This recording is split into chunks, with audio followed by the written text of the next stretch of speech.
मछली जल की रानी है, जीवन उसका पानी है।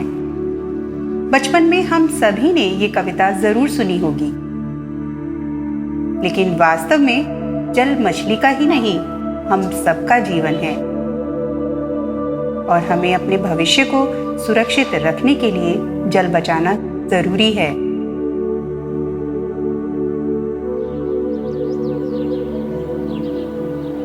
मेरा नाम कुसुम है। मैं उच्च प्राथमिक रूड़वांगर में शिक्षिका के पद पे कार्यरत हूँ।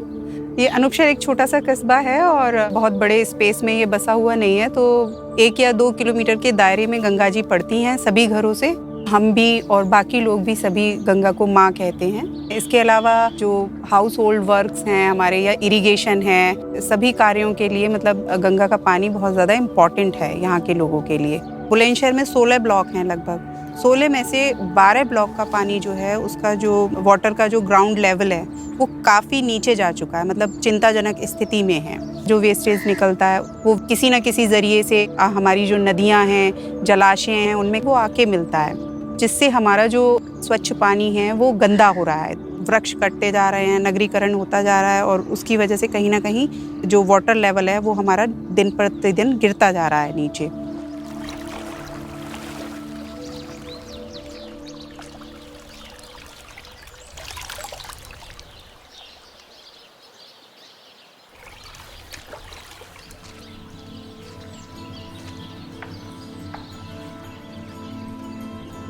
जल पाठशाला है, ये एक विश्वव्यापी आंदोलन है। इस पाठशाला में एक करिकुलम डेवलप किया है। इस करिकुलम को बच्चों तक ले जा रहे हैं ताकि वो अपनी आगे आने वाली जनरेशन के लिए जल के प्रति अवेयर रहें, उसको सुरक्षित संरक्षित रख सकें। तो उन्होंने कहीं ना कहीं माध्यम के रूप में हम जैसे शिक्षकों को चूज़ किया है, क्योंकि हम जिन बच्चों को पढ़ाते हैं वो जिस एज ग्रुप के हैं, तो उस एज ग्रुप में इस हैबिट को कल्टीवेट करना बहुत ही आसान होता है। ये मतलब अपने आसपास अपने परिवार में भी सिखाने की कोशिश करते हैं और कहीं ना कहीं उसमें सफल भी होते हैं। और यही इस जल पाठशाला का मेन ऑब्जेक्टिव है कि कैसे इसे बच्चों के माध्यम से कम्युनिटी में फैलाया जाए, पहुंचाया जाए, ताकि ज़्यादा से ज़्यादा लोग इससे लाभान्वित हो सकें। हमने जल पाठशाला में जो सीखा, हमने सब अपनी मम्मी को घर जाके बताया। हमने कहा था कि अपनी मम्मी से के पानी को, सब्जी वाले पानी को बाल्टी में डाल के धोवें, सब्जी धुलने वाले पानी को पेड़ों में डाल दो, पोछा लगा लो घर में। अगर बच्चे नहीं बताएंगे घर जाकर तो सब बड़े बूढ़े बुजुर्ग लोग क्या समझेंगे। तो बुजुर्ग लोग तो पढ़ नहीं सकते और वो स्कूल में नहीं आ सकते, तो बच्चे लोग ही बचा सकते हैं उनको। तो पानी ऐसे ऐसे बचाना चाहिए। जब मैं पहली बार वाटर स्कूल में गई थी तो मुझे लगा ही नहीं कि मैं पढ़ाई कर रही हूँ। उन्होंने हमें बहुत सारी ऐसी खास बातें बताई वाटर के बारे में। हमारी धरती पे 71% पानी है, जिसमें 1% केवल पीने योग्य है, जिसे हम दुरुपयोग करके बर्बाद कर रहे हैं। तो इसलिए हमें पानी की बचत करनी चाहिए, जिससे हमें आगे वाले समय में पानी की कठिन परिस्थितियों से सामना ना करना पड़े। ये जो केमिकल है ना, बह के गंगा जी में जाते हैं, जिससे हमें पशुओं को हानि पहुंचती है बहुत सारी। क्योंकि मेरे पिताजी खेती करते हैं और उन्हें मतलब खेती में पानी लगाना पड़ता है, तो खेती में पानी लगाने के लिए पैसों का बहुत मतलब खर्चा होता है। तो मुझे सबसे ज़्यादा इम्पोर्टेंट जो चीज़ लगी थी महत्वपूर्ण, वो ये थी कि खेती में पानी को कैसे बचाया जा सकता है। पहले हम रासायनिक ढंग से खेती करते थे।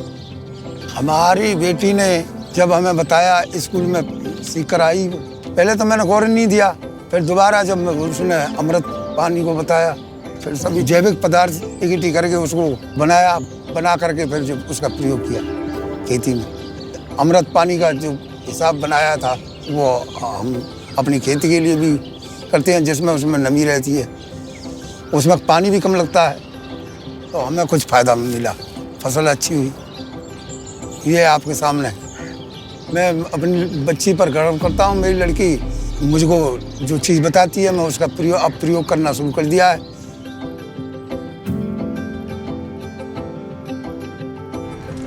जल पाठशाला में ये है कि हम अपने छोटे छोटे बेसिक कार्यों से, यानी हमारी छोटी छोटी गतिविधियों से हम पानी को किस तरीके से सेव कर सकते हैं, किस तरीके से बचा सकते हैं, ताकि हमारे आने वाली जो पीढ़ियां हैं, हमारा जो भविष्य है, उसके लिए भी पानी सेफ हो सके, सिक्योर हो सके।